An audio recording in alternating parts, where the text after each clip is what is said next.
बिस्मिल्लाहिर्रहमानिर्रहीम। दरूद व सलाम हो मोहम्मद वाले मोहम्मद पर। मैं हूं सैयद अहमद हसन और आप देख रहे हैं मेरा फेसबुक और यूट्यूब चैनल। मैं इस वक्त अब्दुल कादिर भाई के साथ हूं और अब्दुल कादिर भाई से पूछूंगा कि आज जो पाकिस्तान तहरीक इंसाफ ने एक सेमिनार करवाया है इकानमी के हवाले से और बड़ी अच्छी किस्म की वहाँ उन्होंने रिपोर्ट्स बताई हैं जो उनकी साबका टीम थी। इस हवाले से वैसे तो आज बहुत सारे सहाफ़ी लोग भी आए हुए थे, बहुत सारे इनके कारकुनान भी आए हुए थे और आम आवाम भी कुछ ना कुछ थी। ज़्यादातर इसको मीडिया ने कवरेज दी है। क्या इस तरह मीडिया तक ये आवाज़ पहुँचा के पाकिस्तान तहरीक इंसाफ जो इस वक्त हुकूमत में नहीं है, क्या फ़ायदा उठा सकती है इस सेमिनार का? देखिए भाईजान, बात यह है कि फ़ायदा नुकसान अब पीछे रह गया है। अब मामला है आवाम की अवेयरनेस के लिए। अब ये सारी डेस्परेट एक अटैम्प्ट या कोशिश जो भी की जा रही है, क्योंकि अब जंग है बयानिए की। दूसरी तरफ से एक मखसूस किस्म का बयानिया बताया जाता है कि जनाब ये हो गया ये हो गया, लेकिन उसको किस तरह से काउंटर तो करना है। तो फिर ये 2-3 दिनों से प्लान हो रहा था। ख़ास तौर पर कल रात से जो एक वो ऑडियो वाली अटैम्प्ट हुई, उसके बाद से एक नैरेटिव बिल्ड करने की कोशिश की जा रही थी कि जैसे बहुत कोई बुरा काम कर दिया पीटीआई ने। हालांकि वही सारी चीज़ें ये अपने दौर में भी करते रहे। तो खान साहब ने ये फ़ैसला किया कि हम एक नेशनल सेमिनार जो है वो करवाते हैं। तो मकसद इसका ये था कि इकॉनमी से रिलेटेड कुछ चीज़ें जो हैं उनकी जो आउटलाइन है वो आवाम के सामने रखी जाए। एक चार्ज शीट जो है इस हुकूमत के हवाले से कि बिफ़ोर एंड आफ्टर का कंपैरिजन क्या है, प्लस ये कि एक तनकीदी जायज़ा आप कह लीजिए कि वो रखा जाए। और ये किसी भी अपोजिशन पार्टी की बेसिक रिस्पॉन्सिबिलिटी है। आके यहाँ पे 4-5 घंटे के लिए बैठ के चले जाना ये शायद इतना आसान काम नहीं है खान साहब के लिए भी, कोई अपना सारा काम छोड़ के इधर आके बैठे हैं 4-5 घंटे के लिए। उन्होंने ब्रीफिंग सुनी है, स्लाइड सुनी है। तो लेकिन ये इसलिए किया जा रहा है ताकि लोगों को थोड़ी रियलिटी का, ग्राउंड रियलिटी का तो पता चले कि जो बातें मईशत के हवाले से की जा रही हैं उनमें किस हद तक सदाकत है और किस हद तक एग्जैजरेट किया जा रहा है। सही। अच्छा कादिर भाई, एक चीज़ मुझे और बताएंगे कि आज से कुछ टाइम पहले, यानी कि आप दिसंबर 21 देख लें और उससे लेकर अप्रैल तक का टाइम, जब ये पूरा मीडिया जो चैनल्स हैं जितने भी, अब वो मैनेज थे या जैसे भी थे, ये सारे राग गलाते थे कि महंगाई है महंगाई है महंगाई है।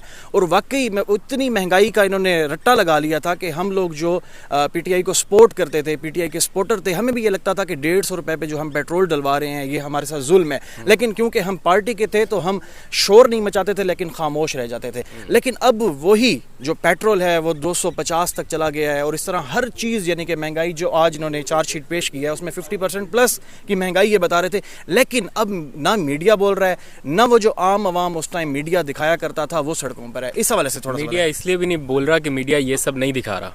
बहुत कम मीडिया के हिस्से हैं जो अब इमरान खान को दिखा रहे हैं या उनकी इन चीज़ों को, इन बयानिए को प्रमोट कर रहे हैं। प्रमोट करना तो चलो दूर की बात है ना, एटलीस्ट एक दूसरी साइड का वर्जन दिखाना बड़ा ज़रूरी होता है। वो भी नहीं दिखाया जा रहा। टोटल ब्लैकआउट है, एक तरह से मैनेज्ड हुआ पड़ा है सारा कुछ या किया जा रहा है। तो ये अनफॉर्चुनेट है।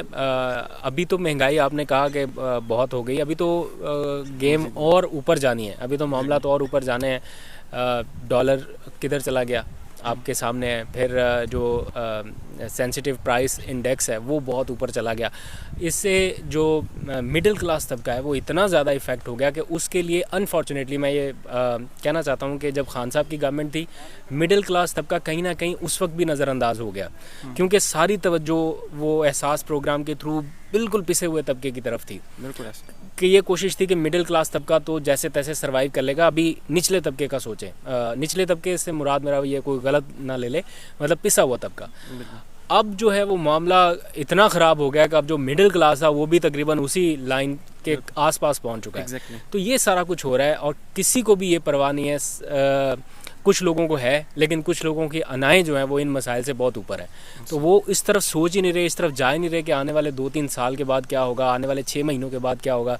अगर अभी नहीं मामलात को कंट्रोल किया गया तो फिर आउट ऑफ कंट्रोल होते रहे। आप सही कह रहे हैं कि जब खान साहब की थी, मैं तो ये समझता हूँ कि ये कहीं ना कहीं इमरान खान साहब के लिए बेहतर हुआ कि लोग जो उनके इतना अगेंस्ट हो गए थे और ऐसा लग रहा था कि अब अगर इलेक्शन हुआ तो शायद खान साहब की हुकूमत ना आए, इस नहज तक भी मामला चले गए थे। इतनी महंगाई एकदम से हो गई थी। तो लेकिन उनके हक़ में ये चीज़ एक तरह से बेहतर हुई कि लोग सब कुछ भूल गए, महंगाई भूल के जो उनके दौर में हुई थी, हर चीज़ लोग भूल गए। और अब आप किसी से भी पूछ लें यहाँ पे ये जितने सारे लोग खड़े हुए हैं, इनमें से मेजॉरिटी लोग जो हैं वो कम से कम ये कहेंगे कि खान ठीक कर रहा था जो कर रहा था। क्योंकि अब लोगों ने देख लिया ना कि जो कहते थे कि हम ठीक कर सकते हैं, हमारे में अहलियत है, हम अच्छे एडमिनिस्ट्रेटर हैं, जब वो आए हैं तो क्या हाल हुआ, अब लोगों ने देख लिया। बहुत शुक्रिया जज़ाकुमुल्लाह कादिर भाई, अल्लाह आपकी तौफ़ीक़ात खैर में इजाफ़ा फ़रमाए। जनाब बिल्कुल कादिर भाई ने ये बिल्कुल ठीक बताया है कि ख़ान साहब के लिए ये बिल्कुल ठीक हुआ है, क्योंकि एक चाल आम इंसान चल रहा होता है, एक चाल किसी को गिराने में चली जाती है, और एक चाल जो है या एक तदबीर है वो अल्लाह की ज़ात करती है, जिससे वो कुछ भी कर सकती है। यानी कि सारे लोग मिल के ज़ोर भी लगाएं तो वो उसको गिरा नहीं सकते, और बिल्कुल इसी तरीके से यानी कि ये ख़ान साहब के साथ ऐसा ही हुआ है। तो अब फ़िलहाल मैं इजाज़त चाहूँगा। बहुत शुक्रिया, जज़ाकुमुल्लाह, खुदा हाफ़िज़।